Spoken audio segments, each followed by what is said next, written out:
Good evening. I'm Dr. Asritha. I'm a consultant developmental and behavioral pediatrician working at Andhra Hospitals. Today, I'm going to discuss about approach to a child with post-scholastic performance.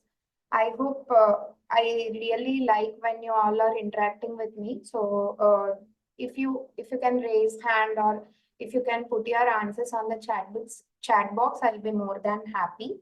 So here we go. I just want to know how many of you know about post-scholastic performance. What do you mean by post-scholastic performance?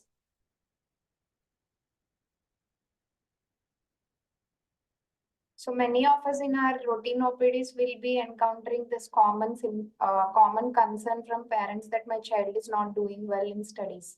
So what exactly what do you think the definition of post-scholastic performance is? No. Yeah, go ahead and answer. A child is not as his peer age group children. So, I mean, academically, he's not able to perform as with the same peers of his same of his age is what you want to tell me, right?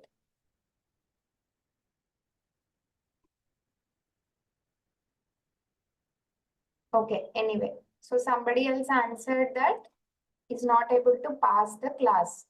Okay, so we'll see today what is the exact definition of post-scholastic performance and what are the causes of it. And then we'll go ahead and see the case scenarios. And I just want all of you to be very interactive and answer the questions in between. So moving ahead.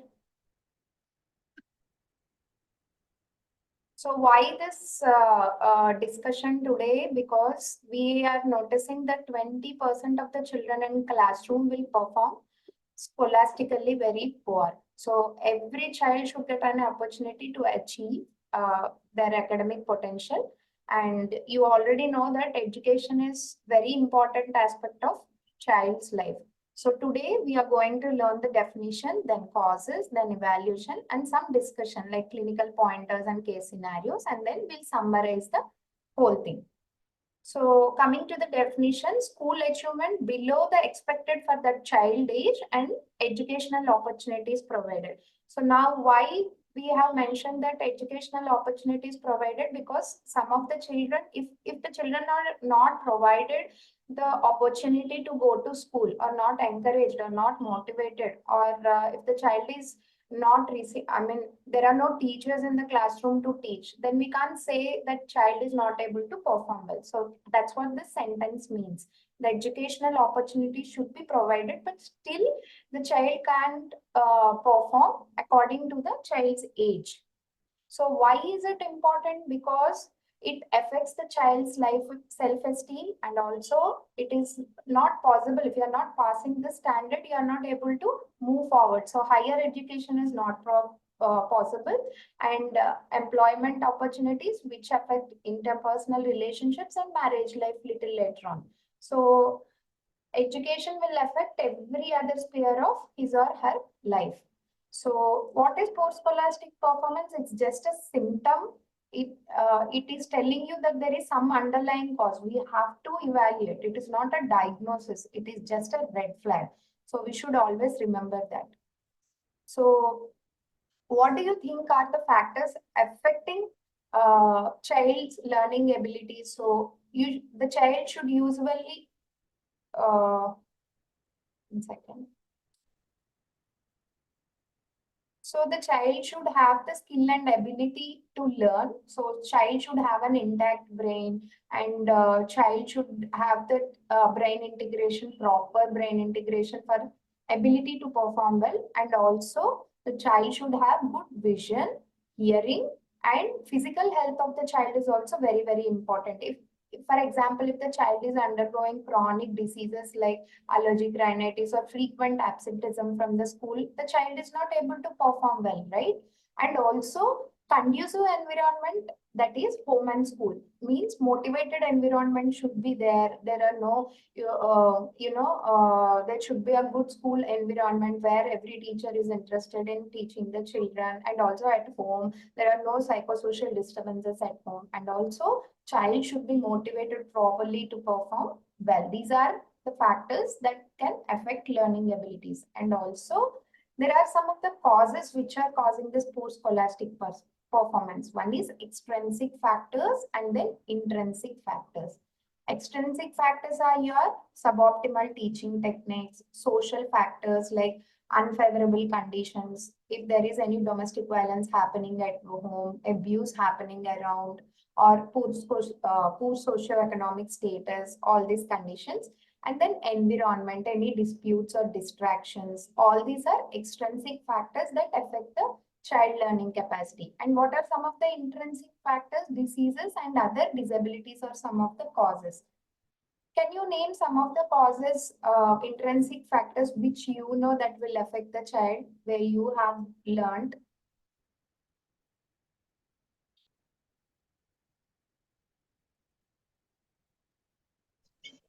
Childhood, childhood paranasal Hearing signs, impairment. One by one, please. deviated nasal septum cells, Oh yeah, allergic rhinitis, DNS.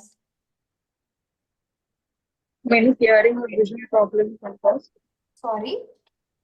Hearing and vision Yeah, problems. vision impairments. Yes, right. So all of you are in, you are not sleeping. Thank you. So, so intrinsic factors are your neurodevelopmental disorders. Again, I have divided it to simplify your thing. So there are some neurodevelopmental disorders. And then there are medical problems affecting children. And then there are behavioral and emotional problems affecting learning. So what are neurodevelopmental disorders? You all know. Medical problems are your allergic rhinitis or any vision, whatever. So vision will come under, might be neurodevelopmental problems. So any celiac diseases, asthmas, all these come under your medical problems. What are some neurodevelopmental disorders you know that will affect? Yeah, tonsillitis is also one of the medical problems. So what are the other neurodevelopmental disorders you know? autism, childhood autism, Yes, autism, ADHD. yeah, ADHD, childhood mental retardation, yeah. Nowadays they are not using mental retardation word. We are just labeling them as intellectual disability. So yeah, intellectual disability is one of the reason. Okay. Depression and Autism. anxiety. Okay. Neurodevelopmental problems, not the psychiatric conditions I'm asking. Autism spectrum, ma'am. Already they have mentioned autism spectrum. And one more important thing that every pediatrician is really ready to, child get assessment done for, when there is poor scholastic performance.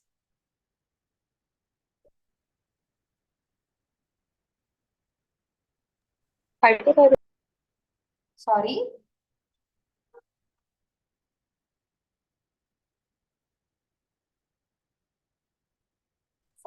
Speechless. Did you guys heard about specific learning disabilities? Dyslexia. Yeah, dyslexia, dysgraphia, all these things, right?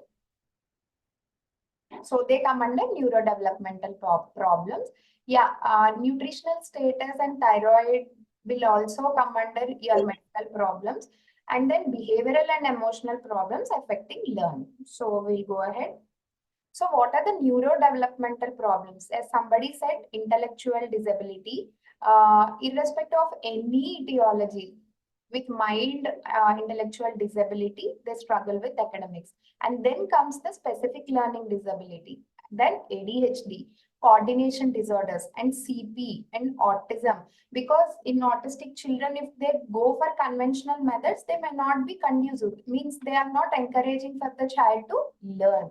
So these are some of the problems which can cause your poor scholastic performance. And Some of the medical factors are like vision impairment, hearing impairment, malnutrition, and micronutrient deficiencies. And also very important thing is epilepsy. So these are some of the medical factors that is affecting your school performance. And then other medical factors are like congenital hypothyroidism, as somebody mentioned, thyroid disorders, then obstructive sleep apneas, preterm babies, low birth weight babies, and chronic disorders like type 1 DM, uncontrolled asthmas, hemolytic anemias, and malignancies, and also neurodegenerative disorders like subacute sclerosing panencephalitis. And why SSPE? Because they have very deteriorating school performance, and also they have handwriting chances. So these are some of the medical conditions which will cause your which will affect your school performance. And then comes my favorite part, behavioral and emotional. So emotional factors most of the time: neglect, sexual abuse, dispute among parents, losing a close family member, low self-esteem, loss of motivation to study, bullying and other stresses at school.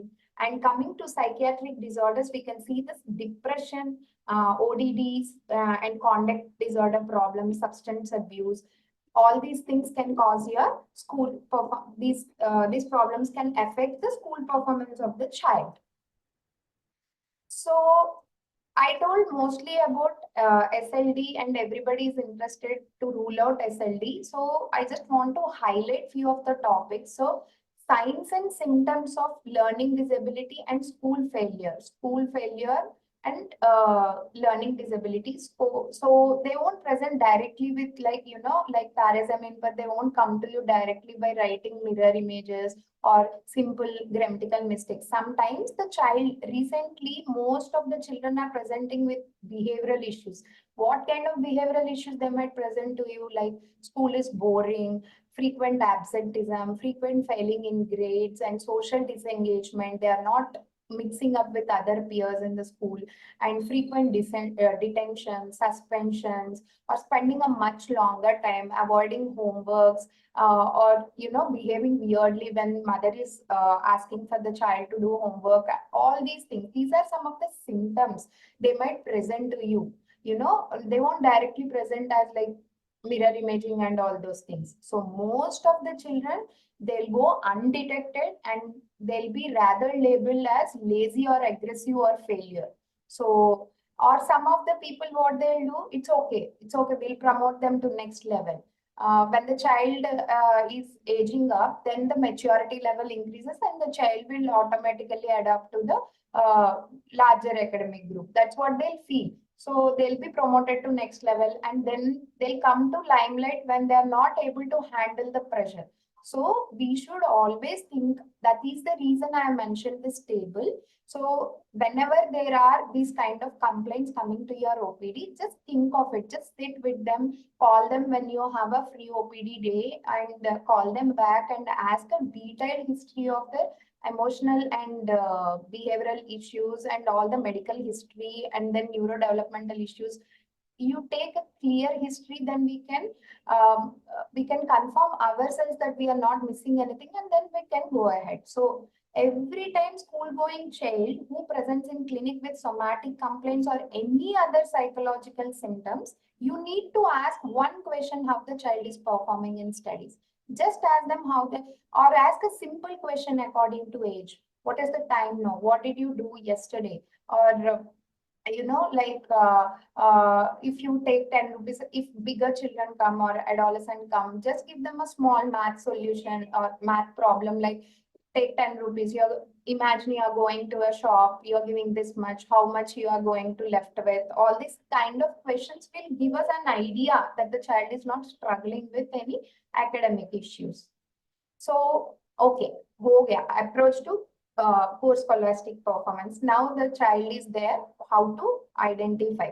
So first, detailed medical history and examination we'll do. We'll identify any medical conditions are there, like whatever I have presented an extensive list. From that, we have to see whether they are fitting into anything. We'll see the hear, vision, and motor abilities, and we'll do the assessment, and we'll find out that everything is normal.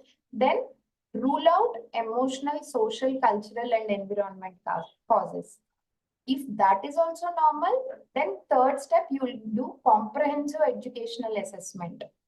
And so that is done by a skilled person who is a special educator who can do all these assessments. We send them the child to that. Okay. So then final step, we will do the specific assessment for learning disability or ADHD or autism or intellectual disability. So first step will be our history, that is the basis. Then we'll rule out emotional, social, cultural. Then third step, we'll do the comprehensive assessment, educational assessment. We'll see nothing wrong is there or the child is lagging behind with certain concepts only. Then we'll go ahead and we'll see if there is any specific neurodevelopmental problems are there. So what is the approach? So it should be a holistic approach or multidisciplinary approach. So there should be a pediatrician who will take the history, will do the primary assessment. This PECS and pyramid are screening tools. So structured assessments, they are screening tools. So we have to, and we are identifying socio-cultural factors, motivation, stresses, and blah, blah, whatever I told in the previous slide. And then we should involve a psychologist. Why? To see how is the intellectual quotient of the child. If the child is up to age or not. If it is intellectual disability, the approach will be different. So, right? So, how are the adaptive skills? How is the educational achievement? What are the behavioral problems the child is facing? And if required, as I told you, specific assessments. Then an occupational therapist to see whether the visual motor skills, how is the visual motor skills? Is the child able to identify the letters and copy it down properly? How is the grip of the child? How is the child doing in other activities of daily living? All these things we have to check, get it assessed by occupational therapist. Then comes the special educator to see the academic skills and the educational achievement. So it is always a team approach. So what are the clinical pointers? If the child is presenting to you who was previously good but now deteriorating, first think of emotional causes or any neurodegenerative disorders and epilepsies. If the child is doing relatively well in lower grade, but difficulty increases with increasing grade, so pseudo regression means they'll come to you and say, my child was doing very well in the preschool time and nursery and KGs, kindergarten, but now my child is not able to cope up. Then see whether it is any other neurodevelopmental issues are there. Okay, adaptively good, the child is doing good. Non-academic areas, child is very well. Okay, strength is there. Reading and writing only issues are there. Concepts are very nice, but he's not able to copy down, but he can tell you verbally. Then think of learning disability. If adaptive skills are poor, social skills are less than age, and past history of global developmental delay or language delay is there, then think of intellectual disability. I hope I am clear on this point. If you have any doubts, you can unmute yourself and ask. So I just want to repeat once again, if the child is doing previously good and now deterioration is there, think of emotional causes or psychosocial causes first, and then epilepsies and your neurodegenerative problems. The child is doing very well in lower grades, but is not doing well in the current grades, then think of mild ID or pseudo regression or any other issues. Then deeply assess the child. Okay, adaptively good, non-academically good, verbally good, but when it comes to homework or it comes to examination, child is not performing well. Then think of specific learning disability. Adaptive skills are also poor, and there is history of global developmental delay, and social skills are also less. Then think of intellectual disability. So what is specific learning disability? It is specific and there is persistent difficulties for writing, reading, and math abilities. Okay. So there will be difficulties despite, even though the child is having normal intelligence, even though there are no sensory impairments, means normal sensory and vision, normal sense and normal visions are there, but still the child is not having child is still having specific and persistent difficulties, then it is SLD. We should confirm it by detailed assessment again. So the child should have normal intelligence before labeling SLD. should have normal intelligence, shouldn't have any vision issues or any sensory issues. And conventional instructions means general instructions, normal language, whatever we are talking, whatever that takes place in the school, that instructions are being given and good motivation is there and there are adequate opportunities, still the child is not able to perform well, then we should think of SMD. So these are the types of learning disabilities. There is dyslexia, that is reading difficulty, dysgraphia, that is writing difficulties, means spelling difficulties, grip difficulties, handwriting issues, all comes under dysgraphia. Dyscalculia, mathematical difficulties. Okay. The new one is non-verbal learning disability. I don't want to confuse you much. You just remember dyslexia, dysgraphia, and dyscalculia. So if there are any reading difficulties, means phonetic awareness is not there. Even we are saying pot, the child is writing pat. So we should think of it. Okay. If there is series of mistakes like this, then that is reading disability, dyslexia, dysgraphia, writing difficulties, and dyscalculia is mathematic difficulties. So these are the things, types. So now I just want all of you to be alert and just answer me. So there is this 9-year-old Harsha who came to me. Parents says he's not studying well and fails in all subjects.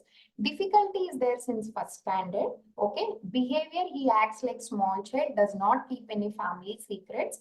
There is history of speech delay and ADLs, that means activities of daily living. They are independent but dependent on mother for homework and packing bag.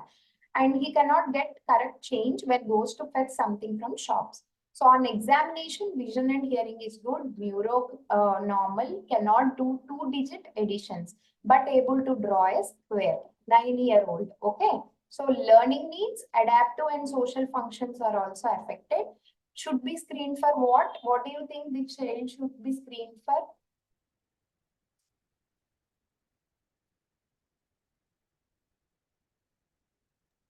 Hearing assessment. Vision and hearing are good, sir. I have mentioned here in examination, vision and hearing are good. Okay. So he is not acting up to his age. I mean, he's not behaving as a 9-year-old. And Hiding. yeah. So these are our clues that parent says he's not studying well since first standard and he acts lower than his age, and also by 9 years he cannot get correct change also, and he cannot do simple mathematic additions, two-digit additions, and not able to draw a square. So there is a history of speech delay also. Okay. So comes case scenario 2. This is 10-year-old Dhruv. Parent says he's not studying well, had to repeat class twice. Mother says he's lazy and has poor memory. Teacher says when we ask questions in class, he can answer, but in exams, he does not bring out what he knows. Behavior, he is very cheerful, social, dislikes going to school and become defiant to mother. There is mild speech delay, good in sports, dance and writing. ADLs, that is activities of daily living, is independent, helps mother with household activities. On examination, your vision and hearing is good, neuro is normal, he can solve simple puzzles, reads with reluctance, draws a picture of car with his family in it, and able to do 2-digit multiplications.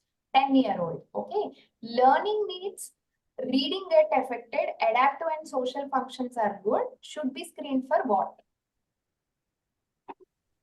Specific learning disabilities. Yeah.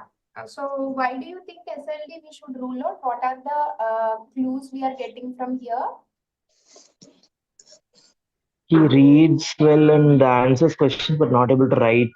Yeah. So he has some other skills, but he comes to reluctant when he is asked to read or do anything. Okay. So that is the one of the clue we are getting here. So SLD we should rule out. So there is a 12-year-old Satvik.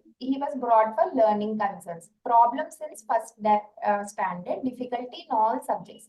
Clumsy with works, bumps himself on doors and object and labeled as ID. Okay. Developmentally normal, no seizures, and independent and socially good. He was wearing spectacles and diagnosed as refractory errors. So learning needs, he has vision concerns. But always you do fundus testing. See, it is not, we are not here to label any child. We are here to enable the child. We are here to support the child. Even though there is a diagnosis of ID and there are spectacles, and you can, you can simply say it as refractory errors and move ahead. But he was wearing spectacles since long, but he's not adjusted till now. So we should again go into history back, ask everything and check his fundus again. Then when fundus testing was done, it was diagnosed as retinitis pigmentosa. So we have to treat the underlying cause also. It is not simply we are labeling it as ID and we are leaving the child. Okay, that is the reason I have kept this case scenario. So there comes another one, Siri, 12-year-old, referred from school. Okay, parents has no concerns, not doing well academically, failed in English, pass marks in other subjects. Behavior was talkative but staying aloof recently, and there are poor sleep patterns when we asked parents, and there is excessive screen time also. Developmentally normal, ADL is independent and want to socialize. Okay, socialize more. So when we see vision and hearing was good, neuro was normal, and she was not ready to give answers and started crying when the child was asked about her interest and also was biting her nails. So learning needs, adaptive and social functions are not affected. What should we think of in this child? Should rule out any abuse in the school. Sorry, Should rule out abuse. abuse. Why you think abuse? Because parents had no concerns and the child wanted to stay aloof and starts crying when asked about her interest. But other than that, all of her neuro and hearing and everything Ma'am, is normal for this child. biting nails suggests some stress might be there. Yeah, stress might be there, and she started crying. And initially she was talkative, but recently she's staying aloof, and there are poor sleep patterns and excessive screen times recently. And she was not doing academically. We should ask since when. You should have asked me since when, this first question. So anyhow, so yeah, we should screen for any abuse here. So psychosocial factors, we have to see whether there is an abuse or any other thing that is happening back at home that is affecting her. So psychosocial factors we have to rule out in this child. So for optimal learning, intact brain structure is important, normal functioning of brain is important, and your sensory is important, and optimal physical health also. But most thing what we miss out is opportunities for the child to learn and practice skills and motivation for the child to learn and beyond. Okay, so what are the take home?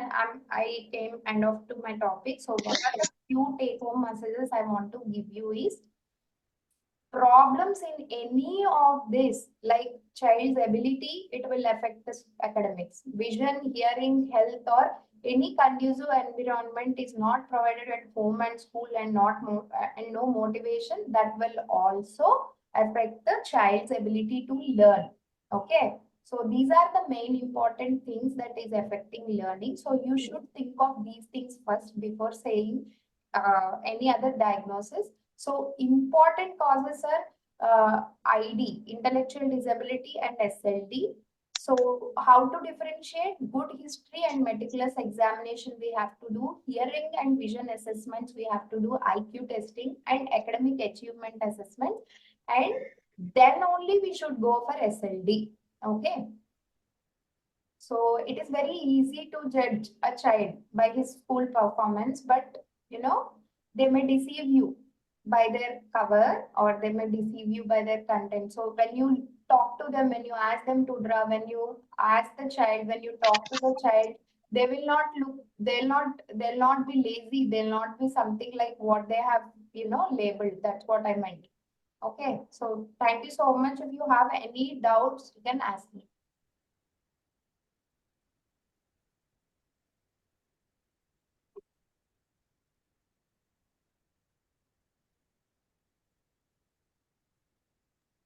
Ma'am, how to differentiate between true regression and pseudo regression? Pseudo regression, I have told you, right? So you should ask the history again. It is not like pseudo regression means the child, parents will tell you that my child was good till then, but not now. But you just sit and what do you say? Think about it.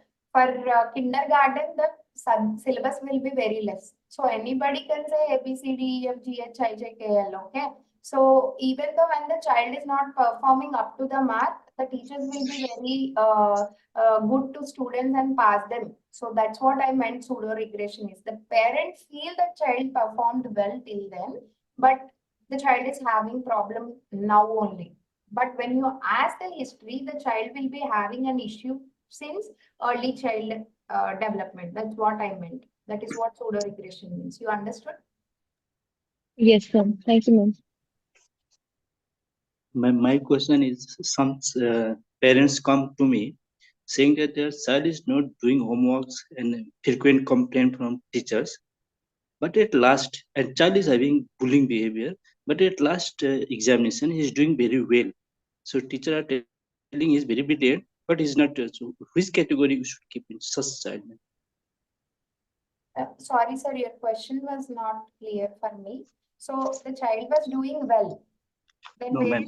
The child is generally not doing homework and having bullying behavior in class. Mm. Frequent complaint from teacher to the parents. Mm. So they came to me, Mm. but at last examination, in final examination, he is doing better than what the parents and teacher expecting. So in Okay. which category this child should be kept? So this comes under behavioral issues, might be, sir. I just want to know more about his history also. Okay, so we have to rule out the behavioral causes here. Okay, is the child being very pampered at home? Are there any rules and regulations that are being made at home? How is the child behaving at in the class? Okay, whether he is able to follow all the instructions or not. All these things we have to take. So the child is not very reluctant to do homework. He is very naughty in the classroom. But at the end of the exam, at the end of the year, final exam, he is performing well. Okay. Really, yes. Yeah. So this clearly shows that there is a behavioral issue with the child. So we should talk about what's happening at home, how the parents are behaving with the child. Is it he being pampered very much at uh, home, and how the child is performing in other subjects, or he had issue only with this particular subject or with this particular teacher, or he is favorite to this teacher. All these psychosocial things we need to ask. And as one more person suggested in comments, ADHD, we have to always keep in the mind, school going children more than 6 years to 10 years with these kind of behavioral issues, we shouldn't never miss out, ADHD also. So we should ask what is the attention span, sitting tolerance, all these questions also to the mother and also the teacher. Okay, okay. Thank you, ma'am.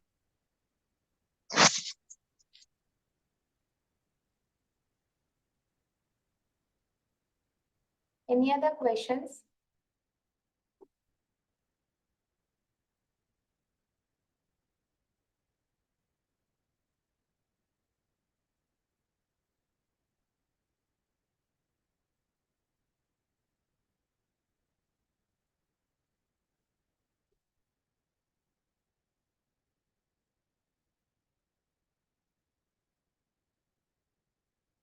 I'll just wait for 2 more minutes if anybody can ask me any question.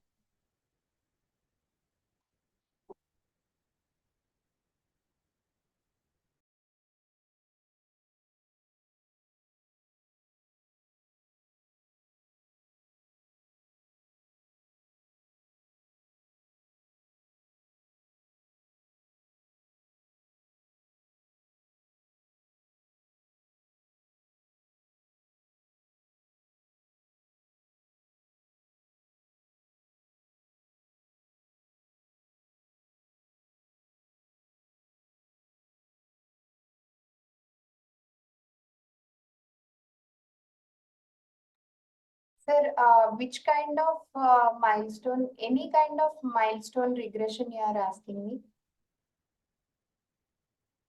Or you are talking about academic performance?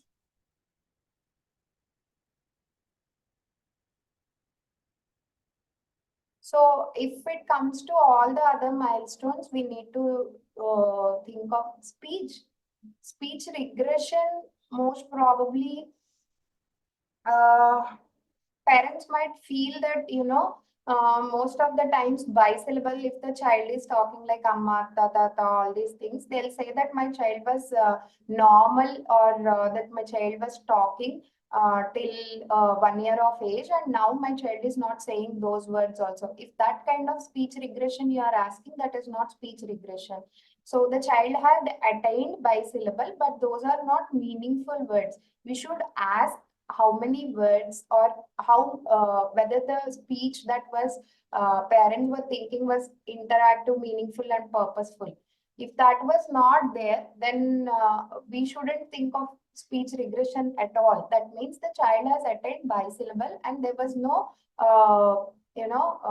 optimal environment that provided to child to communicate or to able to exchange the thoughts. So other than that, speech regression, generally, if we should think of, like, previously the child can talk many sentences, but now the child is not able to, then we have to think of any neuro, any beads, or anything like that. You are asking me specifically about this bisyllable thing, and then that thing regarding autism, then it is not a speech regression at all. The child didn't attain that milestone of using meaningful words.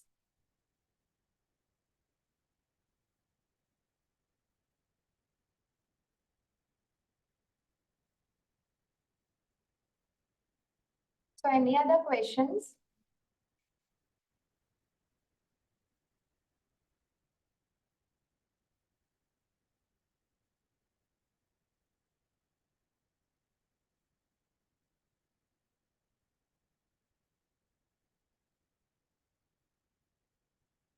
Okay, thank you so much. Have a nice day. Bye.